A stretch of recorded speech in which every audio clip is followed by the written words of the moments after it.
What's up, fellas? I have an awesome Q&A for y'all. I got a lot of great questions. But before we get into that, there's a giveaway that we're going to kick off with. This is through Bells of Steel.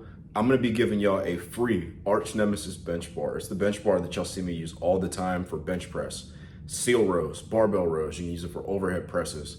All you have to do to enter, subscribe to this channel, leave a comment like, dude, I entered or something like that, and then subscribe to the Bells of Steel YouTube channel.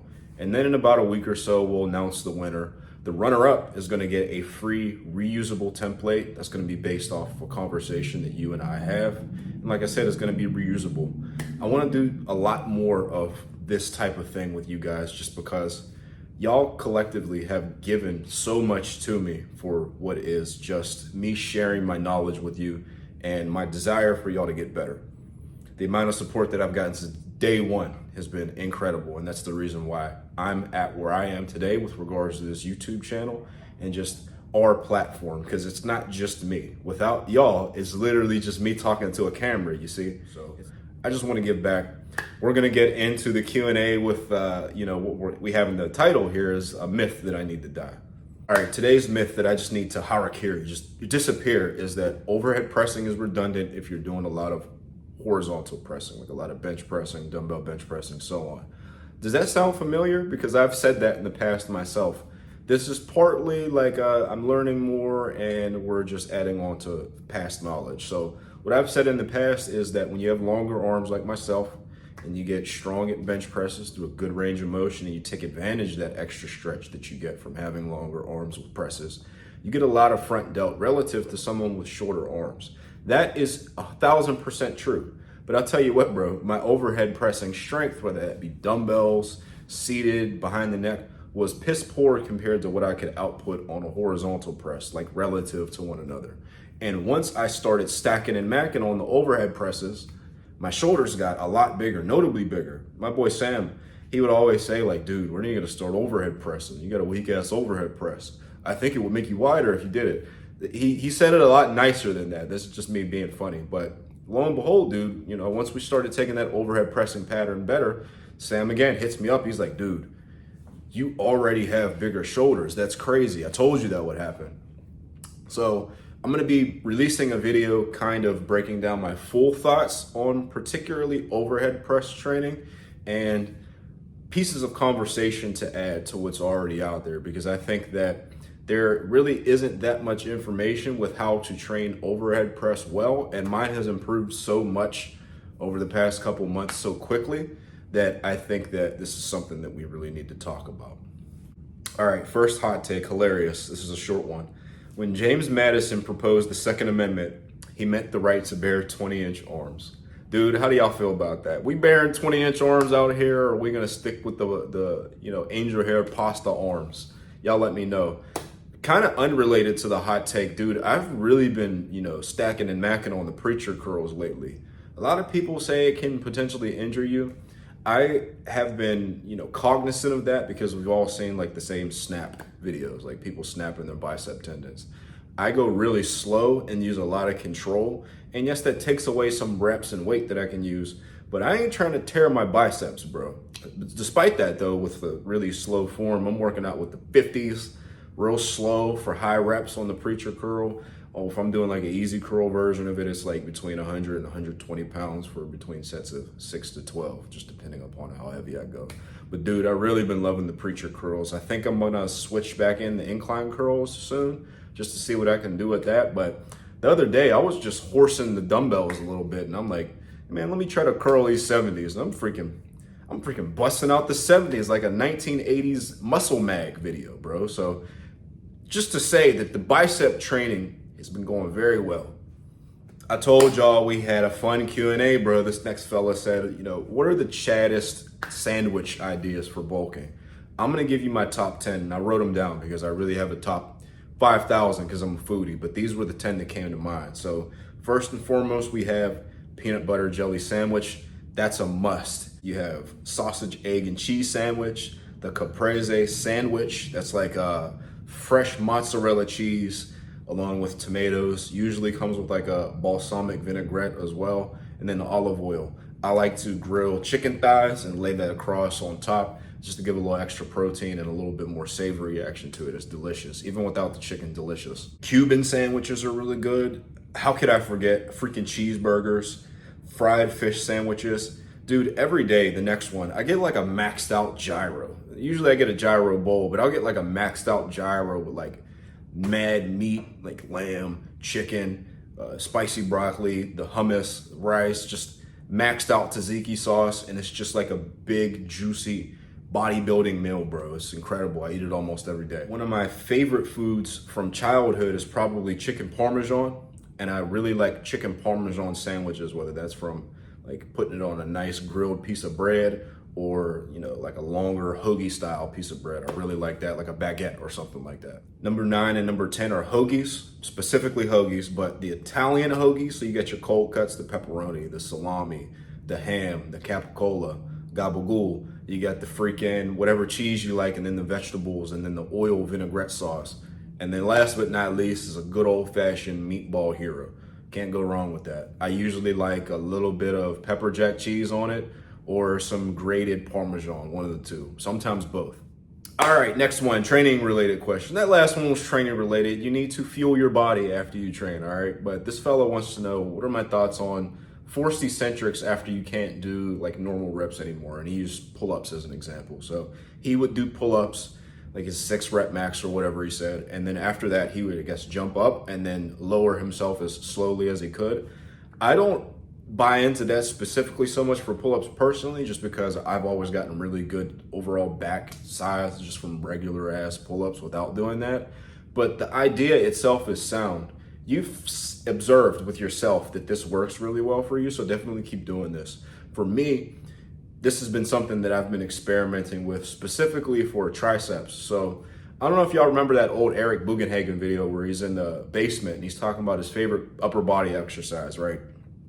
And it's like a mutant's pullover press thing where he's like, it's like 225 pounds or whatever he had, and he's just pulling it over to the top of like what would be a decline skull crusher, and then he's just lowering it as quickly or slowly as he can just to milk the eccentric loading.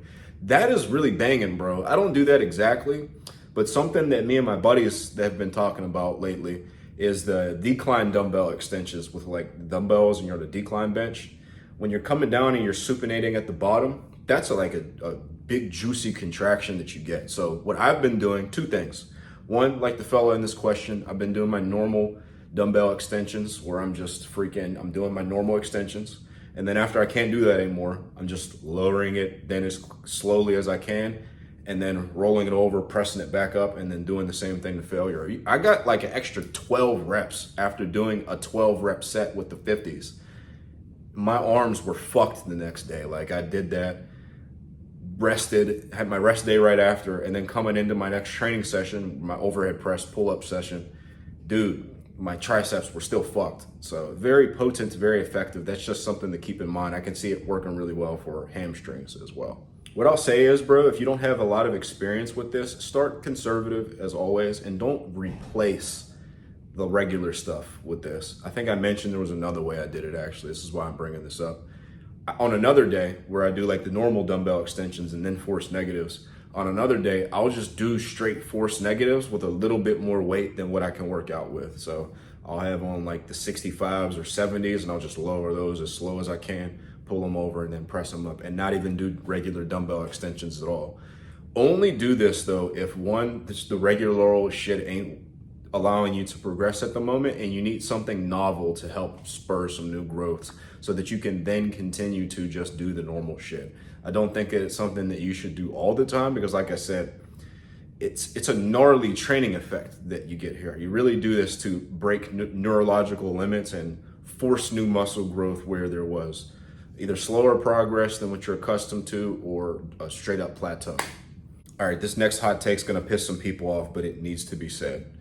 So my friend said that a lot less people are fake natties than you would like to believe. And I think that's 1000% the truth. I'm of the opinion that the further that you are within your natural career or even your training career in general, even if you use steroids, the more that you're able to achieve for yourself, the more realistic some things that you see that are a little bit above you the more realistic and feasible that they appear to be. Overall, it's a vapid discussion, in my opinion, but I am of the opinion that a lot more people that we see that are jacked are natural. One last thing that I'll note is that just because someone that uses steroids says that someone isn't natural, or more than likely isn't natural, a lot of these fellas had no idea how to build muscle naturally to begin with. Like 90% of their gains, that's being nice, 99% of their gains came facilitated from the PEDs that they take. So they can't speak to what is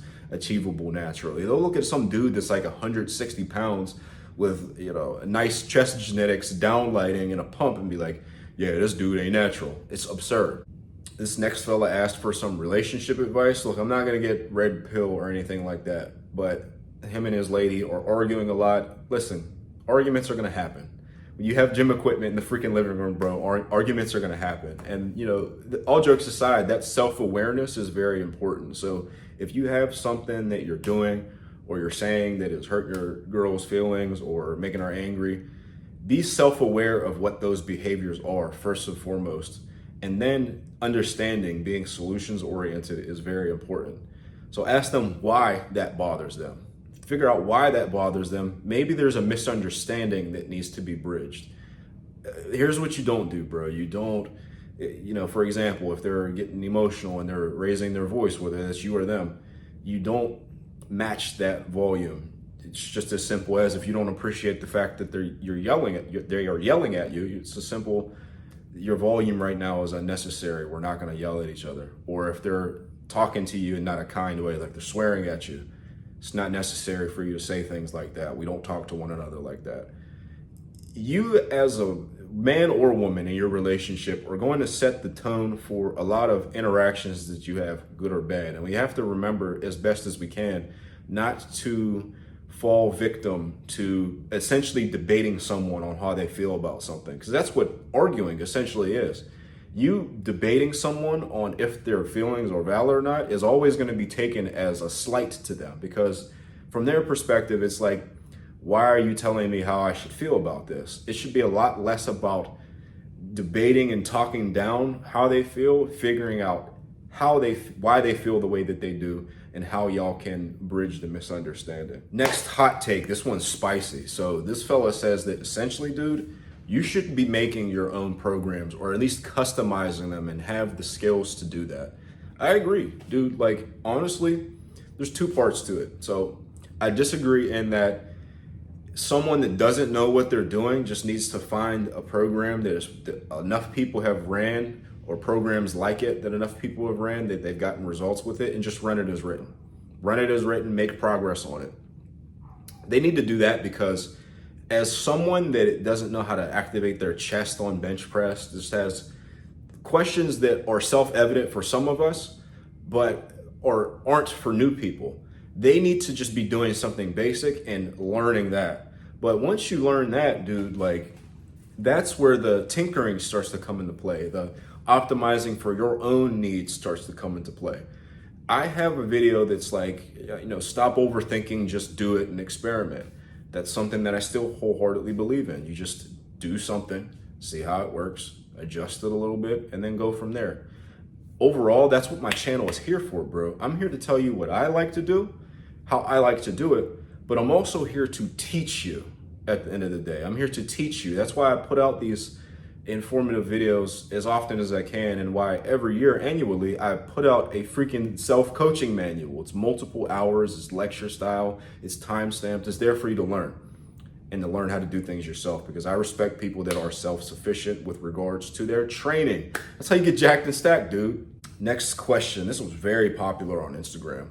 A lot of people voted on it and it was unanimous, but people want to know, what muscles can you train hard and frequently? I'm glad you asked that question, bro. So personally, on my program, Beast Slayer, it's like an updated version of my full body program for advanced trainees that I'm going to be releasing and making a video on soon.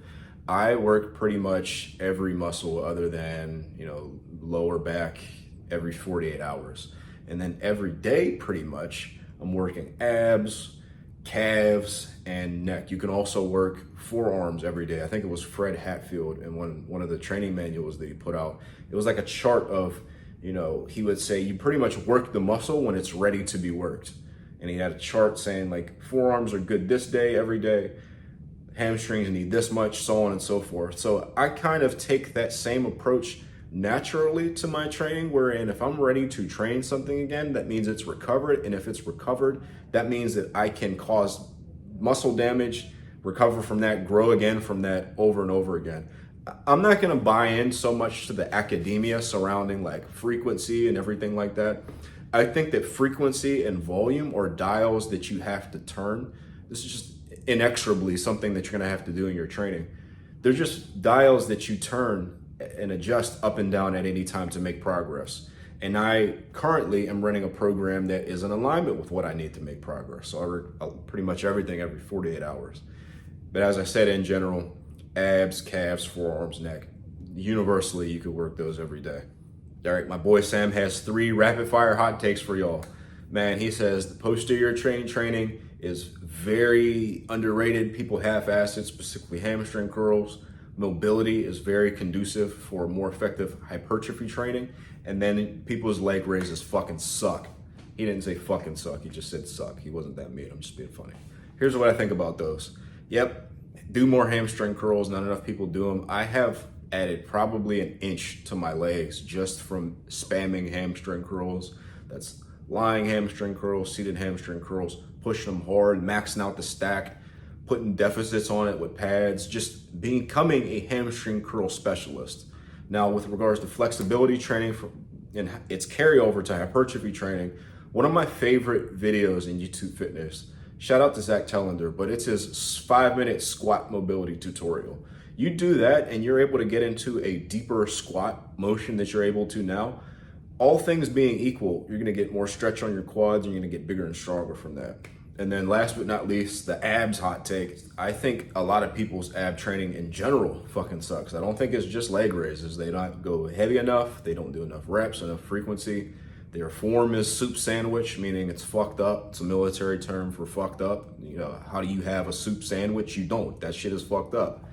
I think that, you know, the base of effort needs to be there. You need to be focusing on feeling the muscle, or at least having a quality eccentric, and then just trusting that that will develop your muscles if in case you don't feel your abs for some reason. Maybe do more reps, higher reps, so that you feel them a little bit more. So instead of 8 to 12, do 20 to 30 reps. That's perfectly fine for stuff like abs. And then training them heavy enough and often, and then that'll fix a lot of people's problems. All right, last question before we get to BQ's part of the video, because he always gets the last word on these videos. This fellow wants to know, how do we determine how many tasks, meaning like horizontal pressing, vertical pressing, whatever, and then their variations, are we able to fit on a day before we then have to separate that into another day? Which is a beautiful question and something that I had to master to be able to make something like an advanced full body training split work for someone. Because it's very easy to do too fucking much on something like this. Whether you're doing too much legs, too much arms, you have to balance things well because you're training your full body. You don't want to be in the gym for 3-4 hours, and you don't want to overtrain. First and foremost, I break it into 2 steps essentially. So first, what tasks do I want to work on? And what's the least that I can do to make progress, like forward progression in that task? So let's just say that my goal is to get a bigger bench press or bigger weighted pull up or whatever. I'm gonna find out how many sets that I need to do to make progression on that. So that literally is, if I can do 1 set and add reps and weight to that set over time, that's progression. You're going to grow from that. If I can do 2 sets, I'm going to do that, so on and so forth. That's as simple as that needs to be. Once that task is fulfilled and you've ensured that you're making forward progression on it, you don't need to do more, and then you can work on something else, and then that just trickles down into the rest of your program. Now, we have it figured out just through experience that in general, when it comes to pressing workouts, you can do 2 presses, a couple pulls, and then a couple tricep exercises, and then that's like a maxed out pressing workout. Like, that's best practices for that. For some people, that may be a little less. The sets and reps will vary, but that's pretty much what we find out through experience. Now, when do we need to break it into another day? It's kind of answered in the first explanation as well, but here's the thing. If you can make progress doing something 1 time a week, you do it 1 time a week. But if you found that after, you check off boxes like your diet, your sleep, your stress levels, hydration status, things of that nature, like non-training variables, and you're not making progress doing something one time a week, you're doing 3 to 4 sets. So you don't want to add any more volume because that's not the issue to that particular day, because then it'll take away from other tasks that you want to work on. So you need to balance like adding to something without taking away from something else. Once you're at your 3 or 4 sets and all that's under control with regards to your diet and whatnot, then you can start to look at, if I practice this on another day with another maybe 2 sets, can I make forward progression doing that? You try 2 sets and boom, now suddenly the 2 sessions are making progress, and that's what you needed. Over time, you then may need to do 3 sets, so on and so forth. It's a pretty universal practice that doing something at least 2 times a week with regards to strength training is a pretty good idea. Deadlifts are usually the lift that people have trouble recovering from, because for most people, it's gonna be the lift that you can lift the most amount of weight on. That's when we start to come into play with 1.5 times frequency. You're working on your tasks specifically on one day, and then on another day, you're doing a close variation of that task that isn't as fatiguing, but you're practicing qualities that are similar enough. So in other non-gigabrain terms, you may be doing a sumo deadlift on one day, and then on another day, you're doing a stiff leg deadlift or something. Now they're pretty different movements, but you're both pulling things from the floor. So you're getting some practice while also working on your back strength. So you're getting that dead stop pulling practice while also beefing up your back muscles. So you're getting physical qualities that are not trained on that sumo deadlift day when you do your stiff leg deadlifts, while also hedging fatigue. Like I said, man, it's something that we pretty much have figured out. I don't want you to overthink it. It's something that can become pretty intricate once you become really objectively strong, like 700, 800, 900 pound deadlifts. But when you're in that, you're early intermediate, just getting into advanced phase, it's something that we pretty much have figured out. And it's just about picking the right variations as opposed to like the optimal frequency, optimal sets and reps and so forth. All right, this one from BQ isn't actually a hot take. It's just a tip for y'all, a golden tidbit, if you say. So he says to take the freaking Costco muffins, and instead of just letting them mold up and go bad, because they go bad pretty quickly, you put them in the freezer, and then you take them out when you want to eat them, and you heat them up, and then they're even tastier. I think he said he likes the chocolate chip one. But that's your Q&A for today. Like I said, if you haven't entered into my giveaway yet, please do that. Subscribe to this channel, subscribe to the Bells of Steel YouTube channel, leave a comment saying you entered, and then we're going to announce that winner in about a week or 2, along with the runner-up, who is going to get that free custom program. Fellas, this was a lot of fun. Let me know if you have any questions about these questions or questions for next time. Y'all have a good day.